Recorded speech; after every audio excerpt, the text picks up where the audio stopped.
नमस्कार विद्यार्थी मित्रों, एंग्लो उर्दू हाई स्कूल सूरत, विषय शिक्षक Bhupen Singh, home learning online अभ्यास में आप सब विद्यार्थियों स्वागत करूँ छूं। वाला विद्यार्थी मित्रों, विषय गुजराती प्रथम भाषा में आज आपणे अभ्यास करीशुं। धोरण 9 विषय गुजराती प्रथम भाषा गद्य 4 गोपाल बापा, लेखक मनुभाई पंचोड़ी, उपनाम दर्शक, साहित्य प्रकार नवलकथा अंश। आ गद्य गोपाल बापा लेखकनी बृहद नवलकथा झेर तो पीधा ते जाणी जाणी भाग 1 मांथी लेवामां आव्यो छे। प्रथम विडियोना भागमां आपणे लेखक परिचय जोयो हतो। पुनरावर्तन करी लईए एकवार। सर्जक परिचय, लेखकनुं पूरुं नाम मनुभाई राजाराम पंचोड़ी, उपनाम दर्शक, एमनो जन्म 2011-1914 में थयो हतो, अवसान 29/8/2001 में। स्वतंत्र सैनिक हता। एमणे गाम दक्षिणामूर्ति, लोकभारती, गाम विद्यापीठ जेमां उच्च स्थाने रही केळवणी क्षेत्र उत्तम कामगीरी करी। गांधी विचार, धर्म, शिक्षण, इतिहास, साहित्य અને संस्कृति विषे ઊંડાણપૂર્વકનું લેખન કર્યું છે। એમની જાણીતી નવલકથાઓ બંધન અને મુક્તિ, દીપ નિર્વાણ, સોક્રેટિસ અને કુરુક્ષેત્ર છે। તો પીલા છે જાણી જાણી ભાગ 1, 2, 3 ગુજરાત ગાંધી યુગની તો પીધા છે જાણી જાણી ભાગ 1, 2, 3 ગાંધી યુગની સમર્થ નવલકથાઓમાંની એક છે। પરિત્રાણ, અંતિમ અધ્યાય, ઉદાહરણ્ય વગેરે તેમના ઉત્તમ નાટકો છે। તેમનું આ લેખન કાર્ય, તેમની આ ઉત્તમ કામગીરીને કારણે તેમને રણજીતરામ સુવર્ણચંદ્રક, પદ્મભૂષણ, साहित्य अकादमी अवॉर्ड दिल्ली, ज्ञानपीठना मूर्तिदेवी पुरस्कार थी सम्मानित थया हता। भाग 1 में आपणे गोपाल बापा पाठ में लेखके रजू करेली पोतानी वातो गद्य सारांश रूपे जोई हती। एनुं पुनरावर्तन करी लईए। પોતાને માટે જીવે તે સ્વાર્થ અને બીજાને માટે જીવે એ પરમાર્થ। આ વાત લેખકે ગોપાળ બાપાના પાત્ર દ્વારા સમજાવી છે। ગોપાળ બાપા અને મહારાજ સયાજીરાવનો સંવાદ કેન્દ્રમાં છે। ગોપાળ બાપાની નિષ્ઠા, નિડરતા, કરગજુપણું તથા સમર્પણ ભાવને દર્શાવતા પ્રસંગોનું વર્ણન કરવામાં આવ્યું છે। નિસ્વાર્થ ભાવે મૈત્રી ધર્મ નિભાવવો, શાંતિ પ્રમાણે તેને સંત કહીએ એ યુક્તિને આધારે ગુરુ માંડણ ભગતની અનોખી તેજસ્વીતાનું વર્ણન, પ્રજાને મદદરૂપ થનાર તેમજ વિકાસોન્મુખ કાર્ય કરે એ સાચો રાજપુરુષ કહેવાય। સયાજીરાવ ગાયકવાડ કેવળ માણસ પારખું જ નહીં પણ ઉદાર, નમ્ર અને પ્રજાનું ભલું કરનાર રાજપુરુષ હતા। ખેતી કાર્ય દ્વારા સમાજની મોટી સેવા કરી શકાય તેમજ પર્યાવરણનું રક્ષણ કરી શકાય છે। બિન ઉપયોગી પડતર જમીનનો ઉપયોગ કરી એના ઉત્પાદન દ્વારા દેશને માટે મોટો લાભ પહોંચાડી શકાય। ખેતી, વૃક્ષો રાષ્ટ્રની સમૃદ્ધિનો આધાર બની શકે। સંત ગુરુના સંસ્કાર, જ્ઞાન, તેમની આધ્યાત્મિકતા અંગેની સમજ મહત્વની છે, નહીં કે નાત, જાત, પ્રદેશ, ભાષા વગેરેના ભેદભાવ। આમ આ ગદ્ય સારાંશ મુદ્દાઓ છે જે લેખકે ગોપાળ બાપા પાઠમાં રજૂ કર્યા છે। હવે આપણે ભાગ 2 માં ગોપાળ બાપા પાઠના કથા વસ્તુના મુદ્દાઓને આધારે કથા વસ્તુનું વર્ણન, એની સમજૂતી જોઈ લઈએ। ગોપાળ બાપા અને વડોદરાના મહારાજ સયાજીરાવ સાથેનો વાર્તાલાપ। આ વાર્તાલાપ જે છે એમાં ગોપાળ બાપા અને મહારાજ સયાજીરાવના પાત્ર નિરૂપણ ખૂબ સારી રીતે લેખકે કર્યું છે. ગોપાળ બાપા નિષ્ઠાવાન અને નીડર પુરુષ હતા. સયાજીરાવ ગાયકવાડ સાથે વાતચીત દરમિયાન તેમની અમાન્ય રાખે છે, પણ પોતાના વિચારોને એ નીડરતાથી સયાજીરાવ પાસે રજૂ કરે છે. ગોપાળ બાપાએ સયાજીરાવને સૂચન કર્યું કે કોતરની જમીન પર સિંગોડાના મારને રોકી શકાય તો ત્યાં બનારસી લંગડો કેરી અને ગરીબો માટે અમરફળ જેવા બોર ઢગલે ઢગલા ઉતરે. એમના સૂચનમાં એમનું ખેતી વિષયક જ્ઞાન અને ગરીબોનું ભલું કરવાની ભાવના દેખાય છે. અમારી પડખેના દીપડા ન રંજાડે તોય ઘણું છે, એમ નિડરતાથી સયાજીરાવને કહી શકે છે.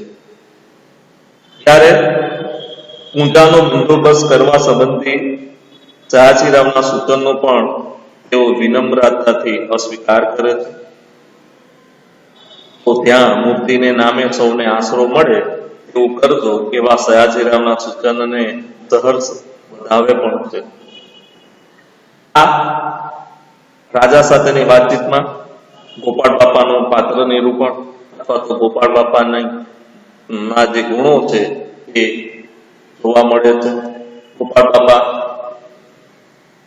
સયાજીરાવ સાથેના વાતચીતમાં જ્યારે પોતાના મિત્રના દીકરાને ઉછેરવા ગોપાળ બાપા કોતરવાળી જમીન સયાજીરાવ પાસેથી માંગણી કરે છે, ગોપાળ બાપા રજૂઆત કરે છે નિડરતાથી, ત્યારે રાજા પણ એટલી જ ઉદારતા દાખવીને સયાજીરાવ ગાયકવાડ ગોપાળ બાપા સાથે વાતો કરતા ચાલતા હતા ત્યારે ગોપાળ બાપાને પારખી લે છે. ગોપાળ બાપા પ્રામાણિક અને નિષ્ઠાવાન છે એમ જાણી સયાજીરાવ ગાયકવાડે એમને કોતરની જમીન લખી આપી. ઉપરાંત ખેતી ખાતા તરફથી મદદની ખાતરી આપી છે. ગોપાળ બાપાએ અપૂજ મંદિરનો બંદોબસ્ત કરવાની ના પાડી તો પણ તેમને એ વાતનું માઠું નથી લાગતું, પણ મૂર્તિને નામે ત્યાં સૌ આશરો મળે એવું સૂચન કરે છે. એમાં સયાજીરાવની વિનમ્રતા દેખાય છે. વળી સયાજીરાવને ગોપાળ બાપાના ગુરુ માંડણ ભગત વિશે જાણવાનું કુતૂહલ જાગે છે. આમ ગોપાળ બાપા અને વડોદરાના રાજા મહારાજા સયાજીરાવ સાથેના વાતચીતમાં ગોપાળ બાપાનું પાત્ર અને મહારાજ સયાજીરાવની પાત્ર લેખકે ખૂબ સરસ રીતે રજૂ કર્યું છે. એમની વચ્ચેના જે સંવાદો છે એ પણ સરળ સાદી ભાષામાં ખૂબ સારી રીતે રજૂ થયા છે. આ વાર્તાલાપ ગોપાળ બાપા પાઠનો મુખ્ય ભાગ છે. ગોપાળ બાપાની ખેતી વિષયક વાતો તેમણે ગરીબોનું ભલું કરવાની ભાવના જોવા મળે છે. એ કોતરની જમીન રાજા પાસેથી માંગણી કરે છે. એમાં પણ ગોપાળ બાપા કહે છે કે આ ગરીબ પ્રજાને એમના પ્રિય અમરફળ જેવા બોર પણ ક્યાં ખાવા મળે છે, અને સિંગોડા નદીનો જે માર છે પાણીના વહેણને કારણે તેને યોગ્ય રીતે રોકવામાં આવે તો આ કોતરની જે જમીનો છે એમાં સારો એવો પાક અથવા તો વૃક્ષો વાવીને એ ખેતીમાં ઉપયોગ કરી શકાય એમ છે. એટલા માટે ગોપાળ બાપા એ કોતરની માંગણી રાજા પાસે કરે છે. રાજા પણ વિનમ્ર ભાવે એ આપે પણ. ત્યારબાદ ગોપાળ બાપાની પ્રામાણિકતા નિષ્ઠા જાણી સયાજીરાવ કોતરની જમીન પણ લખી આપે છે. અપૂજ જીર્ણ શિવાલયનો પૂજાનો બંદોબસ્ત સંબંધી વાતો કરવામાં આવે છે ત્યારે ગોપાળ બાપા કે શિવાલયની પૂજાની કરવાની ના પાડે છે અને કહે છે કે આપણે સૌ મૂર્તિઓ જ છીએ, આ મૂર્તિઓને રહેવાની જગ્યા નથી મળી, ત્યાં વળી આ પથ્થરની મૂર્તિને ક્યાં પધરાવે. અને આ વાત રાજા સયાજીરાવ જાણે છે, સમજે છે અને અંતે એમને કહે છે કે ત્યાં એક પૂજાનો બંદોબસ્ત થાય અથવા તો જે આ ધોરી માર્ગ પરથી પસાર થાય એ લોકોને આશરો મળી રહે એવું કંઈક કરજો, આટલું કહે છે. ગોપાળ બાપાનો મૈત્રી ધર્મ પણ આ પાઠમાં લેખકે રજૂ કર્યો છે. ગોપાળ બાપા વિશે સયાજીરાવને જાણવા મળે છે કે ગોપાળદાસ એક વણિક ખેડૂત છે. એ બરાડાના પેટાળમાં રહે છે. 4 મહિના પહેલા એમના ભાઈબંધ મૃત્યુ પામ્યા હતા. તેઓ દરિયાની કોલિયારીમાં ભાગીદાર હતા અને તેઓ ગોપાળ બાપા એક ચિઠ્ઠી લખીને ગયા હતા. એમાં એમણે ગોપાળ બાપાને એમની તમામ માલ મિલકતની અને દીકરાની ફાળવણી કરવાની ભલામણ કરી હતી. આથી ગોપાળ બાપા આ બધી જમીન અંગે ખટપટ કરે છે, પરંતુ એમાં પોતાનો કોઈ અંગત સ્વાર્થ નથી. એ તો કેવળ નિસ્વાર્થ ભાવે મૈત્રી ધર્મ નિભાવી રહ્યા હતા. પોતાના ભાઈબંધ જે ફાળવણી કરીને ગયા છે એમાં નિષ્ઠાથી ગોપાળ બાપા મૈત્રી ધર્મ નિભાવે છે. લેખનને અંતે ગોપાળ બાપાના ગુરુ માંડણ ભગતની તેજસ્વીતાની વાતો કરવામાં આવી છે. ગોપાળ બાપાના ગુરુ માંડણ ભગત અનોખું તેજ હતું. ગોપાળ બાપાના ગુરુએ એમને હરિનો માર્ગ, હરિનામનો વેપાર કરવાનું કહ્યું હતું. માંડણ ભગત વિશે વાતો કરી તો આપણે જોઈએ છે પાઠમાં. એના અંતમાં જોઈએ તો માંડણ ભગતનો વર્ણ એ કાળો હતો. એમને આંખો નીચી રાખવાની ટેવ હતી. એમનું હાસ્ય બાળકના જેવું નિર્મળ હતું અને એમનો અવાજ વાંસળી જેવો હતો. તેઓ કૂતરાનું ધ્યાન રાખતા, ગલુડિયાઓ સાથે ન સમજાય એવી ભાષામાં વાતો કરતા, મરક મરક હસતા. એકવાર ગોપાળ બાપા હોય છે, અનુભવ થાય છે કે એકવાર શરીર પર ચડી ગયેલ ઈંગોડાને, ઈંગોડો એટલે ગાય ભેંસ જેવા પ્રાણીઓ છે એમના શરીર ઉપર ચોંટીને એના લોહીને ચૂસતા હોય એવા જીવજંતુ, એને ઈંગોડો કહે છે. એ માંડણ ભગતના શરીર ઉપર ચડી ગયેલો અને ત્યારે ગોપાળ બાપાએ એને ઉખેડીને દૂર કરવાની વાત કરી. ત્યારે માંડણ ભગત ના પાડે છે અને કહે છે રહેવા દો, એને વળી બીજે ખાદ લેવા જવું પડશે, કે આ ગીંગોડાને તમે દૂર ન કરો, એને મારા શરીર ઉપર રહેવા દો, નહીં તો એને બીજી જગ્યાએ ખાવાનો મેળવવા, ખોરાક મેળવવા જવું પડશે. બહુ દી થઈ ગયા છે એને, ઘણા સમયથી મારા શરીર ઉપર છે અને એ આ રીતે ખોરાક મેળવે છે.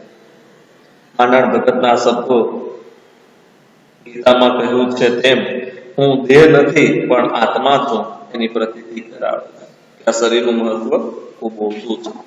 અને આમ માંડણ ભગત ની તેજસ્વીતાનો ગોપાળ બાપાને પ્રશ્નો થાય છે અને એ માંડણ ભગતના વાતને સમજે છે અને અંતે હવે ગોપાળ બાપા કહે છે કે હવે તો હરિનામનો વેપાર કરવો છે. આમ ગોપાળ બાપા પાઠમાં જોઈએ તો આપણે ગોપાળ બાપા અને વડોદરાના રાજા સયાજીરાવ સાથેનો વાર્તાલાપ, જમીનની માંગણી, પૂજાના જીર્ણ શિવાલયની પૂજાની બંદોબસ્તની વાતો, તેમજ ગોપાળ બાપાનો મૈત્રી ધર્મ, ત્યારબાદ માંડણ ભગત, આ કથા વસ્તુના મુખ્ય મુદ્દાઓ છે. એની વાતો આપણે કરી અને એ પ્રમાણે તમે જ્યારે પાઠ્યપુસ્તકમાંથી આ ગદ્યનું વાંચન પણ કર્યું હશે ત્યારે આ મુદ્દાઓ તમને ખ્યાલ આવ્યો હશે. આશા રાખું છું કે આ કથા વસ્તુના મુદ્દાઓને તમે ધ્યાનથી સાંભળ્યા હશે અને સમજ પણ મેળવી હશે. પાઠ જ્યારે તમે વાંચ્યો છે ત્યારે એમાં ઘણા એવા અપરિચિત શબ્દો આવ્યા હશે, તો એ પાઠમાં આવતા કેટલાક શબ્દની સમજૂતી જોઈ લઈએ. સિંગોડો એટલે કે નદીનું નામ છે, જે નદીના કિનારે કુકરની જમીન છે, એ ગોપાળ બાપા રાજા પાસે માંગે છે. એ નદી જે છે એ નદીનું નામ છે સિંગોડો. સ્વપ્ન સેવી, સ્વપ્ન સેવી, સપનોને સાકાર કરવા, સપન સેવી. મોઢામાં રૂબરૂ ગોપાળ બાપા રાજા સયાજીરાવ સાથે મોઢે મોઢ વાતો કરે છે. રૂબરૂ. જીર્ણ જર્જરિત, પેશવા સરકારે બંધાવેલું જીર્ણ મંદિર, શિવાલયનું જીર્ણ મંદિર. જીર્ણ એટલે જર્જરિત, જૂનું. પાણા એટલે પાષાણ, પથ્થરની. આ પાણાની મૂર્તિને ક્યાં પધરાવે? આ પથ્થરની મૂર્તિનો બંદોબસ્ત કરવા આપણે સૌ પણ મૂર્તિ જ છે. ત્યારે પાણા એટલે પથ્થર. ફાળવણી, ફાળ રાખવા, સોંપણી કરવી. ગોપાળ બાપાના મિત્ર પોતાના દીકરાની સોંપણી ગોપાળ બાપાને સોંપીને ગયા. એટલે ફાળવણી કરવી, સોંપણી કરવી, ફાળ રાખવા એટલે કે દેખરેખ રાખવા માટે કેવું. વિલક્ષણ, અદભુત, લોભે લોભે, લાલચથી. કૌતુક, કુતૂહલ, આશ્ચર્ય. આશરો, આશ્રય, શરણ. ઘણી એવી જગ્યાઓ હોય છે ત્યાં ગરીબ દુઃખી વટે માર્ગો હોય અને આશરો મળે એના માટે ધર્મશાળાનો વ્યવસ્થા કરવામાં આવતી હોય છે. બાપાને પણ રાજા કહે છે કે અહીંયા આવનાર લોકો જે છે એમના માટે આશરો મળી એવું તમે કંઈ કરજો.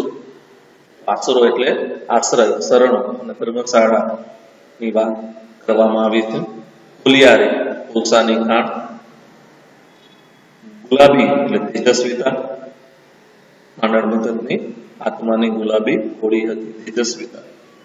રંજાડવું, હેરાન કરવું. પોતાના જાડી ઝાંખરા છે એમાં દીપડાઓ આવે છે અને પ્રજાને રંજાડે છે. રંજાડવું એટલે હેરાન કરવું. કરો, નદી, પાણીનો ઊંડો ખાડો. એટલે કે જમીનના પેટાળમાં જે પાણી છે એ પાણીનો પ્રવાહ, પાણીનો ઊંડો ખાડો છે. એટલે કે ત્યાં જમીનના પેટાળની અંદર ઘણું પાણી સમાયેલું છે અને તે પાણી ખેતી માટે સારી રીતે ઉપયોગી પણ આવી શકે એવી જમીન. એટલા માટે હોટલની જમીન ગોપાળ બાપા માંગતા હતા. ઘરો એટલે નદી અથવા તો પાણીનો ઊંડો ખાડો. અપૂચ, પૂજ્યા વગર. મૂડી, પૂંજી, સંપત્તિ. આ ધરતીમાં ઘણી મૂડી પડી છે. બરાબર. માંડળ ગોપાળ બાપાને કહે છે. મૂડી એટલે પૂંજી, સંપત્તિ. વિસ્મય, આશ્ચર્ય, અચંબો. રિદ્ધિ સિદ્ધિ વાળા, સમૃદ્ધિવાન. જેમાં આપણા કેટલાક રૂઢિપ્રયોગનો અર્થ લઈ લઈએ. 100 ગણે ગાળો, ખૂબ વિચારીને નિર્ણય કર્યો. 100 ગણે ગાળો, ખૂબ વિચારીને નિર્ણય લેવો. આત્માની ગુલાબી ગોળવી, આત્માનું તેજ ઝળહળવું. વાવડ ઉતરી આવવા, સમાચાર મળવા. મનમાં માર્ગ કરી દેવું, દિશા મળી જવી. શબ્દો સમૂહ માટે એક શબ્દ જોઈએ. દૂર દૂરનું જોવાનું યંત્ર. દૂરનું જોવાનું યંત્ર. દૂરબીન અથવા તો દૂરદર્શક યંત્ર પણ કહી શકાય. એ રાજા સયાજીરાવ પોત ઉપર એ જાળીમાં દીપડો ભરાઈ ગયો તો એને શોધવા માટે જે શિકારીઓ, સૈનિકો જતા હતા એને જોતા હતા તો એ દૂરબીનથી જોતા હતા અને ત્યાં ગોપાળ બાપા જાય છે. તો દૂર દૂરનું જોવાનું યંત્ર, શબ્દ સમૂહ માટે એક શબ્દ. દૂરબીન, દૂરદર્શક યંત્ર. કશું પણ ભાડું લીધા વગર યાત્રીઓ કે મુસાફરોને રહેવા ઉતરવાનું સ્થાન એટલે ધર્મશાળા. જમીન ઉપર કે પર્વતમાં કુદરતી રીતે પાણીથી કોતરાઈને બનેલો ગુફા જેવો ભાગ એટલે કોતર. બંને છેડે સિક્કા બાંધ્યા હોય એવું લાકડી કે વાંસનું બનાવેલું રાજવા જેવું સાધન, કાવડ.